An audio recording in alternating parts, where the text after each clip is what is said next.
What up, guys? Energy Madeline here. I have owed this video for a while. I'm gonna try to keep it short and sweet. Theme here is not moving the finish line on yourself. And the tangible example that I have of this is I bought my first new car ever during the pandemic, and I wasn't as proud of myself as I thought I was gonna be.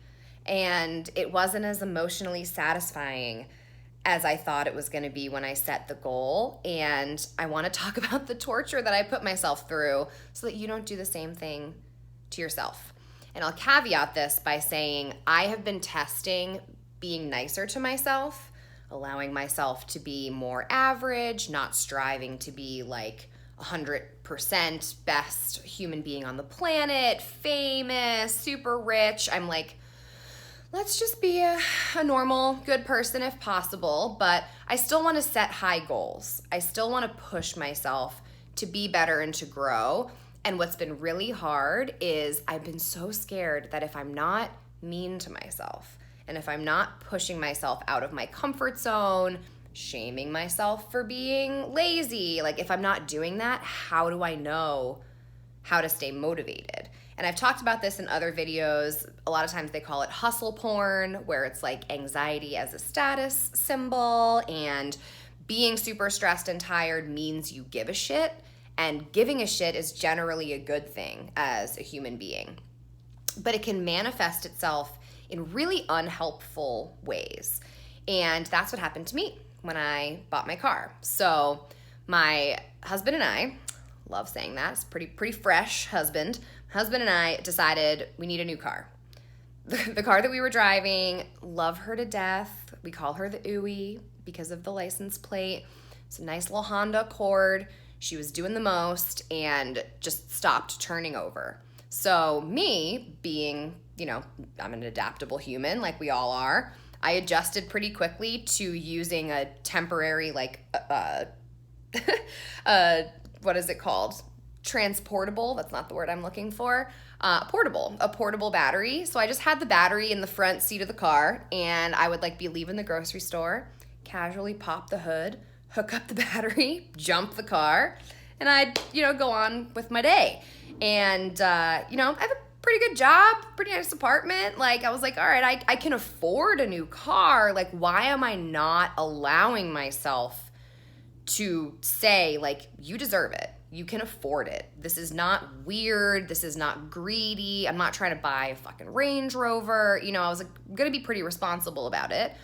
So my husband, love him to death. He was like, we can't just be having you jump in the car all over LA. This is ridiculous. Maybe we should let ourselves upgrade. We've been working really, really hard.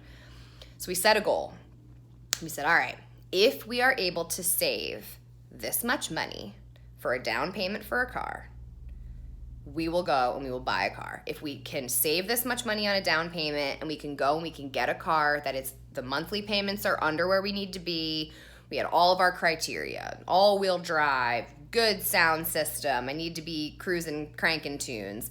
I wanted space for a future family. I was like, let's use this car to manifest the next step in our lives and, have room for kiddos and road trips. And, part of being stuck at home and not being able to fly as much was just the beauty of the road trip in America, man.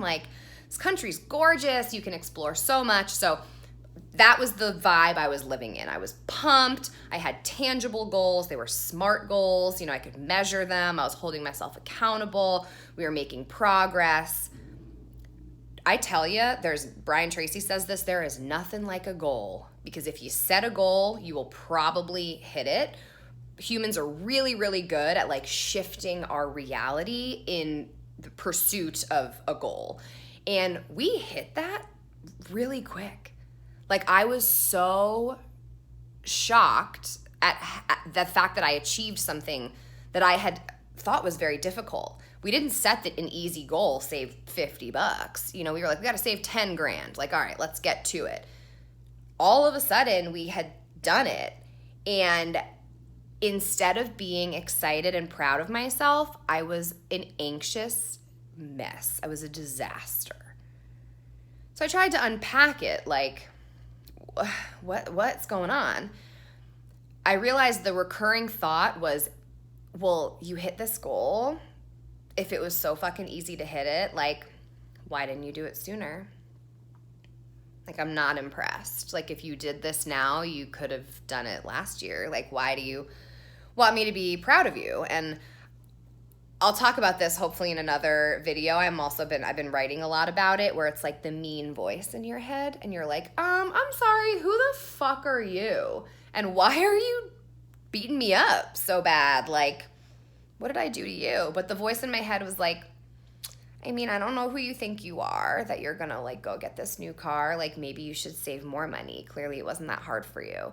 Do you really deserve that car? Like, do you need all-wheel drive? Do you need 3 rows? Like, why are you even looking brand new? Like, you could just get a used car. Like, honestly, like, you probably should just keep using the Honda. Like, if you don't even drive that much, like, my conscience, like, or I guess it's not my conscience, I guess should be helpful. But this mean voice, whoever she is, was just shaming me into enjoying the fruits of my labor.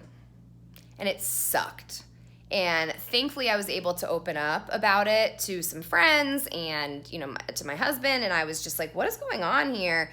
And it's that balance. It's that fear that if I reward myself, I will lose motivation. And I'm here to tell you that is not the case.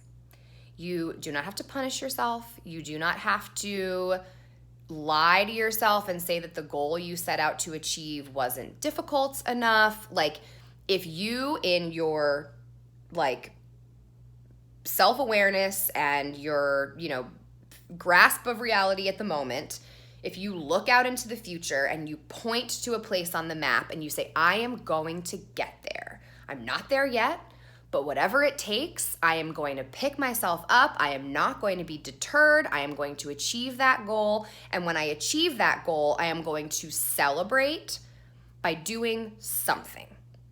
When I, save a certain amount of money, I'm going to reward myself with a gift, or I'm going to go on vacation. If I eat a vegetable every day for a week, I'm going to let myself go get ice cream. You know what I mean? Like, if I stay up on the laundry and I, feel like I'm keeping my house in order, which is like the #1 anxiety, depression reducer in the world, is just like fresh up your space, take 10 minutes. If I do my tidying for 10 minutes before bed every, week, I'm going to let myself veg out on Saturday, and I'm just going to let the apartment get gross on Saturday because I know that I will wake up on Sunday and restore it. Do not let perfect be the enemy of good. So do not push the finish line on yourself without throwing up your hands in celebration first. Imagine someone crossing the finish line of a race. It's almost like Amy Cuddy says this in her book Presence. It's a great book. She says that there's a blind person who has never seen humans do anything. If they achieve a phenomenal goal, the hands go up, they're celebrating, their chest is open, they're looking up to the sky. Like, give yourself that and then get back to work. Don't rob yourself of the endorphins and the neurotransmitters, and like, that's what's going to keep you motivated to achieve the next goal.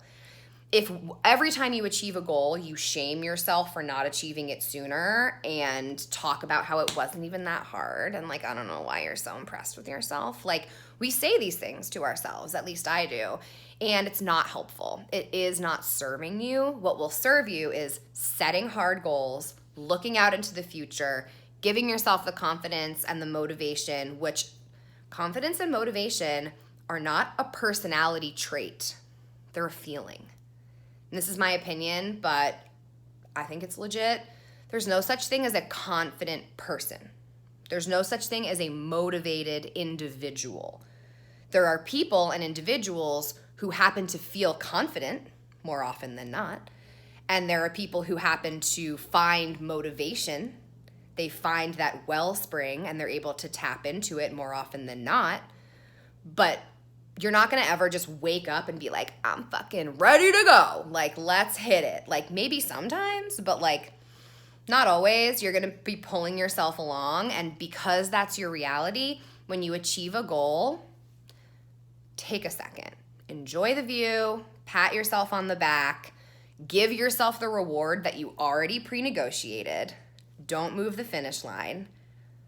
Take a breath, take a sip of water, sleep, wake up, set the new goal. Set a goal, smash, be proud of yourself. Repeat. Hope this helps. Love you guys.